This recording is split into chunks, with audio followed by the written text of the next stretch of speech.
hello friends मैं Mansi आपनालोक traditional tasty चेनेलटोলৈ स्वागतम জনাইছো আশা কৰো আপোনালোক সকলে ভালে কুশলে আছে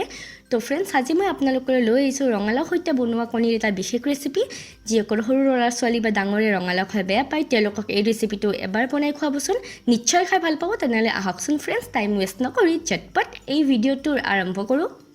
প্ৰথমে মই ইয়াত 4টা কণী লৈছো আৰু কাটা চামুচেৰে এই ধৰণে ফুটা কৰি লৈছো যাতে আমাৰ মছলাবিলাক ভাল ধৰণে কণীৰ ভিতৰত সোমাই যায়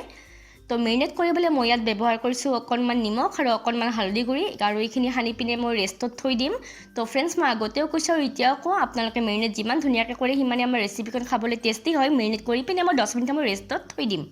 কেৰাইখন গৰম হোৱাৰ লগে লগে মই অকণমান ৰিফাইন তেল দি দিছো আৰু তেলখিনি গৰম হোৱাৰ লগে লগে মই কণীখিনি ইয়াত দি দিছো এইখিনি এটা গোল্ডেন ব্ৰাউন হোৱালৈকে ফ্ৰাই কৰি যাম এসা আমাৰ কণীখিনি ভজা হৈ গ'ল আৰু বাকি ৰৈ যোৱা তেলখিনি এতিয়া অকণমান তেল যোগ কৰি দিছো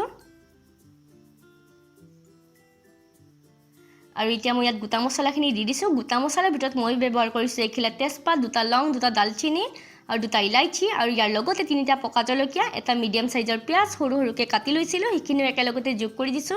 এইখিনিটা ভালদৰে মিক্স কৰি দিছো আৰু এটা মিডিয়াম সাইজৰ বিলাহী সৰুকৈ কাটি লৈছিলো এইখিনি একেলগতে যোগ কৰি দিছো এইখিনিটা ভালদৰে লৰাই দিম আৰু সোৱাদ অনুসৰি নিমখ যোগ কৰি দিছো আৰু অকণমান হালধি গুড়ি এইখিনি অকণমান লৰাই দিছো আৰু এক চামুচ কাশ্মীৰী ৰেড চিলি পাউডাৰ মই কালাৰৰ কাৰণে ইউজ কৰিছো সেইখিনি একেলগতে দি কিনে লৰাই দিছো তো এই 2 মিনিটৰ কাৰণে মই ঢাকনিখন লগাই দিছো এসা কামাৰিখিনি আধা ভজা হৈছে অকণমান লৰাই দিছো এইখিনি যাতে ভালদৰে সফট হৈ যায় তাৰ কাৰণে অকণমান পানী যোগ কৰি দিছো এইখিনিটা ভালদৰে লৰাই দিম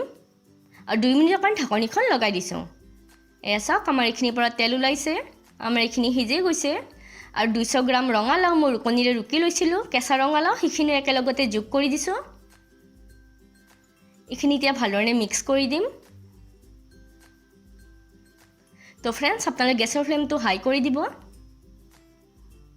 আৰু অকণমান টাইমৰ কাৰণে ঢাকনিখন লগাই দিছো প্ৰায় 5 মিনিটৰ কাৰণে এয়া চাওক আমাৰ এইখিনি আধা ভজা হৈছে এইখিনি ভালদৰে সিজিবৰ কাৰণে অকণমান পানী মই যোগ কৰি দিছো মই গ্ৰেভিটো ডাঠ কৰিম সেই কাৰণে বেছি পানী ব্যৱহাৰ কৰা নাই আপোনালোকে ইচ্ছা কৰিলে পানী পৰিমাণটো বঢ়াই ল'ব গেছৰ ফ্লেমটো মিডিয়ামত থৈ 10 মিনিটৰ কাৰণে ঢাকনিখন লগাই দিছো এয়া চাওক 10 মিনিট পিছত কি ধুনীয়া কালাৰ আহিছে অকণমান লৰাই দিছো আৰু ফ্ৰাই কৰি ৰখা কণীখিনিও একেলগতে যোগ কৰি দিছো